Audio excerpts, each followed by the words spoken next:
Hi friends, ನಮಸ್ಕಾರ. ಎಲ್ರಿಗೂ P K ಚಾನಲ್ಗೆ ತಮಗೆಲ್ಲರಿಗೂ ಸ್ವಾಗತ. ಇವತ್ತು ನಾನು ಪಾಲಕ್ ರೈಸ್ ರೆಸಿಪಿನ ನಿಮ್ಮ ಜೊತೆ ಶೇರ್ ಮಾಡ್ತಾ ಇದ್ದೀನಿ. ಬನ್ನಿ ನೋಡ್ಕೊಂಡು ಬರೋಣ ಹೇಗೆ ಮಾಡ್ತೀನಿ ಅಂತ.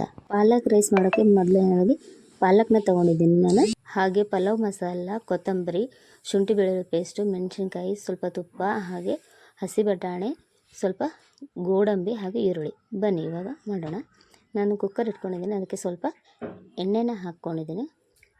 ಹಾಗೆ ತುಪ್ಪ ಕೂಡ ಸ್ವಲ್ಪ ತುಪ್ಪನ ಹಾಕಿಬಿಟ್ಟು ಇವಾಗ ಎಣ್ಣೆ ಗರಮ್ ಆದಮೇಲೆ ಅದಕ್ಕೆ ಪಲಾವ್ ಮಸಾಲ, ಹಾಗೆ ಮೆಣಸಿನ್ಕಾಯಿ, ಒಂದು ಈರುಳ್ಳಿ ಎಲ್ಲನೂ ಮಿಕ್ಸ್ ಮಾಡ್ತಾಯಿದ್ದೀನಿ ನೋಡಿ. ಹಾಗೆ ಹಸಿ ಬಟಾಣಿ, ಹಾಗೆ ಶುಂಠಿ ಬೆಳ್ಳುಳ್ಳಿ ಪೇಸ್ಟ್, ಒಂದು ಸ್ವಲ್ಪ ಕೊತ್ತಂಬರಿ ಸೊಪ್ಪು, ಸ್ವಲ್ಪ ಗೋಡಂಬಿ ಎಲ್ಲನೂ ಚೆನ್ನಾಗಿ ಫ್ರೈ ಮಾಡ್ತಾಯಿದ್ದೀನಿ. ಒಂದು ಕಟ್ಟು ಪಾಲಕ್ ಸೊಪ್ಪನ್ನು ತೊಗೊಂಡಿದ್ದೆ ನಾನು, ಅದನ್ನು ತೊಳೆದಿಟ್ಟು ಕಟ್ ಮಾಡಿ ಇಟ್ಕೊಂಡಿದ್ದೆ. ಅದನ್ನು ಹಾಕಿಬಿಟ್ಟು ಇವಾಗ ಕಲಿಸ್ತಾ ಇದ್ದೀನಿ ನೋಡಿ ಚೆನ್ನಾಗಿ. ಇವಾಗ ರುಚಿಗೆ ತಕ್ಕಷ್ಟು ಉಪ್ಪು ಹಾಕ್ಬಿಟ್ಟು ಚೆನ್ನಾಗಿ ಮಿಕ್ಸ್ ಮಾಡ್ಕೊಂಡಿದ್ದೀನಿ. ಹಾಗೆ 1.5 ಗ್ಲಾಸ್ ಅಕ್ಕಿ ತೊಗೊಂಡಿದ್ದೀನಿ, ನೆನೆ ಹಾಕಿದ್ದೆ ನಾನು. ಅದಕ್ಕೆ 3 ಗ್ಲಾಸ್ ನೀರು ಹಾಕಿದ್ದೀನಿ.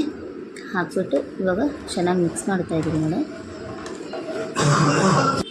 ಇವಾಗ ತಿರುಗಿಸ್ಬಿಟ್ಟು ಕುಕ್ಕರ್ನ ಮುಚ್ಚಿಬಿಟ್ಟು 2 ವಿಸಲ್ನ ಕುದಿಯೋಕ್ಕೆ ಇಟ್ಟಿದ್ದೀನಿ. ಇವಾಗ 2 ವಿಸಲ್ ಆದಮೇಲೆ ಇವಾಗ ನಮ್ಮ ಪಾಲಕ್ ರೈಸ್ ರೆಡಿಯಾಗಿದೆ. ಹೇಗಾಗಿದೆ ಅಂತ ನೋಡಿ. ಈ ವಿಡಿಯೋ ನಿಮಗೇನಾದರೂ ಇಷ್ಟ ಆದರೆ ನೀವು ಕೂಡ ಪಾಲಕ್ ರೈಸ್ನ ಟ್ರೈ ಮಾಡಿ.